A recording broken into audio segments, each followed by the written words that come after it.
Hello students, how are you? I hope you are well. बच्चे, हम इस last video में पेप्टाइड स्टार्ट किया था हमने प्रॉपर्टीज़ भी स्टडी की। देन उसके बाद हमने प्रिपरेशन स्टार्ट की थी। उसमें हम क्लासिकल पेप्टाइड सिंथेसिस स्टडी कर रहे थे, ठीक है। उसके बाद हम दूसरा method solid phase peptide synthesis study करेंगे।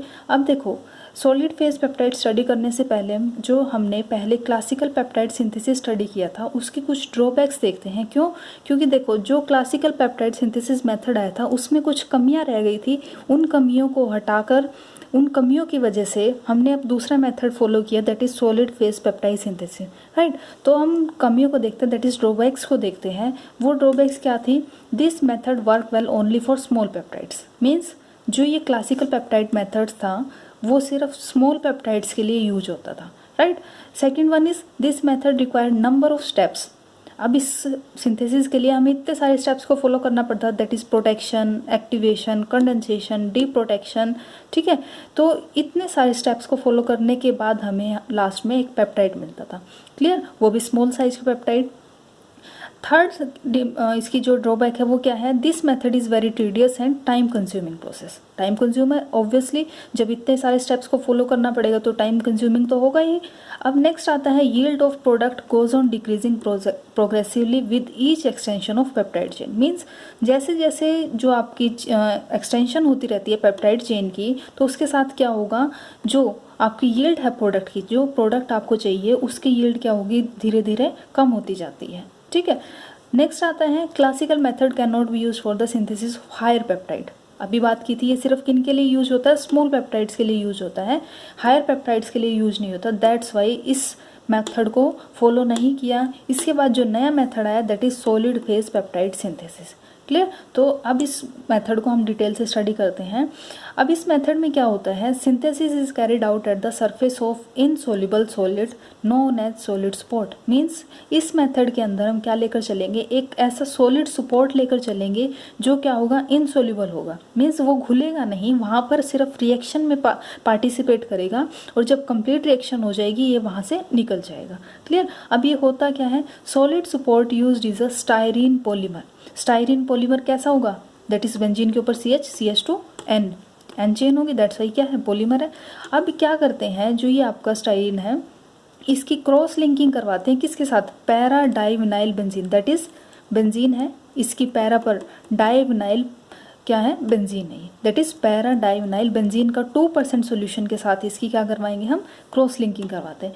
इसकी क्रॉस लिंकिंग करवाने के बाद फिर दोबारा से हम क्या करते हैं, जो आपको पॉलीमर मिलेगा उसकी हम क्या करवाएंगे, क्लोरोमिथाइलेशन करवाएंगे। क्लोरोमिथाइलेशन में क्या होगा, आपकी जो कंपाउंड जो आपका बनेगा पॉलीमर उसका 5% बेंजीन रिंग क्या हो जाएगी, क्लोरोमिथाइलेटेड हो जाएगी।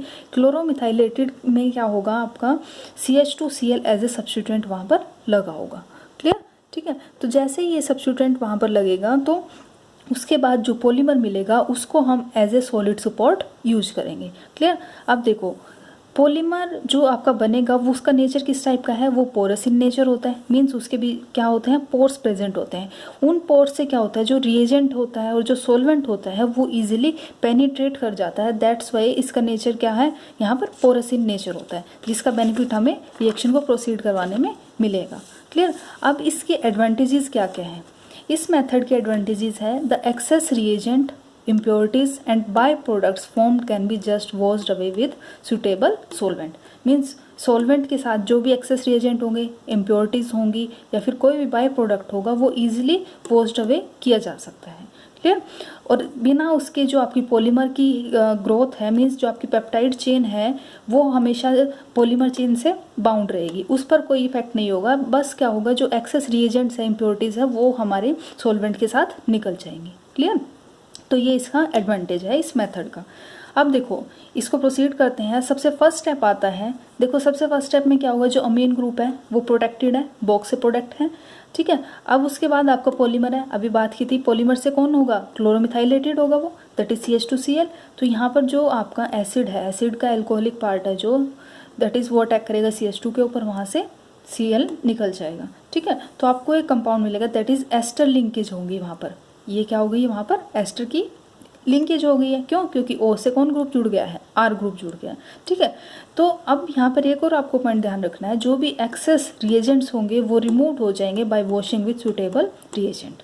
क्लियर? मीन्स जितने भी एक्स्ट्रा रिएजेंट्स होंगे ना, वो साथ में आपका कोई भी सुटेबल सॉल्वेंट लेकर चलोगे, उसकी हेल्प से वो निकल जाएंगे। क्लियर? अब सेकंड स्टेप आता है, आपने ये बना दिया, एस्टर लिंकेज बना दी है। अब इसके बाद क्या करेंगे हम, जो आपका अमीन ग्रुप प्रोटेक्टेड है उसको हम डिप्रोटेक्ट करेंगे। किसकी हेल्प से? ट्राइफ्लोरो एसिटिक एसिड की हेल्प से हम उसको डिप्रोटेक्ट करेंगे। जैसे ही डिप्रोटेक्शन होगा आपको क्या मिल जाएगा? NH2 ग्रुप मिल जाएगा। क्लियर? जैसे ही डिप्रोटेक्शन करवाते हैं आपको मिलेगा polymer bound amino acid. Right? Means यहाँ पर कौन अटैच है? पॉलीमर अटैच्ड है। अब थर्ड स्टेप के अंदर क्या करेंगे, आपका जो ये पॉलीमर है उसकी हम दोबारा से जो प्रोटेक्टेड आपके पास अमीनो प्रोटेक्टेड अमीनो एसिड था उसकी हम क्या करवाएंगे? कंडेंसेशन करवाएंगे। जैसे हम कंडेंसेशन करवाते हैं DCC रिएजेंट की हेल्प से आपको क्या मिल जाएगा? वहाँ पर पेप्टाइड बॉन्ड की फॉर्मेशन हो जाएगी। राइट? अब ये स्टेप नंबर 3 था। ठीक है, स्टेप नंबर 4 के अंदर क्या होगा? D protection. अब आपके पास क्या होगा? जो बोक है आपने कंडेंस करवाया था, अब यहाँ से हम क्या करेंगे? दोबारा इस बोक ग्रुप को क्या करेंगे? डी प्रोटेक्ट करेंगे। जैसे ही डी प्रोटेक्शन करवाते हैं in the presence of CF3COH, CF3COH की प्रेजेंस में डी प्रोटेक्शन से आपको क्या मिल जाएगा? NH2 ग्रुप मिल जाएगा। इसके बाद अब आपको क्या करना है, जो अभी आपने स्टेप नंबर 3 दैट इज अभी आपने जिसमें पेप्टाइड बॉन्ड की फॉर्मेशन करवाई थी, सेम इसी टाइप से अब आपको क्या करना है, आपको ये पॉलीमर बेस्ड दैट इज़ आपको जैसे यहाँ पर आपने पॉलीमर बेस्ड एक अमीन ग्रुप की यहाँ पर कंडेंसेशन करवाई थी प्रोटेक्टेड अमीन के साथ, अमीनो एसिड था जो प्रोटेक्टेड था, सेम इसी टाइप से आपको क्या करना है, यही स्टेप दोबारा से रिपीट करते रहना है। ठीक है, जैसे हम रिपीट करते रहेंगे आपको एक लंबी चेन मिल जाएगी, दैट इज़ प्रोटेक्टेड चेन मिल जाएगी, मीन्स सॉरी आपकी जो पेप्टाइड्स थी पेप्टाइड की लिंकेज चेन मिल जाएगी। इस टाइप से n नंबर ऑफ चेन्स जुड़ी होंगी वहाँ पर। ठीक है, अब क्या करेंगे, अब हमें इस पॉलीमर चेन को वहाँ से हटाना है। क्यों? क्योंकि हमें तो सिर्फ क्या चाहिए? पेप्टाइड ही तो चाहिए। ठीक है, तो इसलिए हम क्या करेंगे, इस जो आपकी पॉलीमर चेन है, पॉलीमरिक चेन है, उसको हम हटाएंगे किसकी हेल्प से? HF की हेल्प से, दैट इज हाइड्रोफ्लोरिक एसिड की हेल्प से हम हटा देंगे इसको। क्लियर? जैसे ही इसकी हेल्प से हटाएंगे तो आपका जो पॉलीमरिक चेन है वो वहाँ से निकल जाएगा और आपको क्या मिल जाएगा? फ्री पेप्टाइड चेन मिलेगी। क्लियर? तो यहाँ से हमने ये सॉलिड सपोर्ट मेथड से हमने क्या किया? पेप्टाइड्स की सिंथेसिस की है।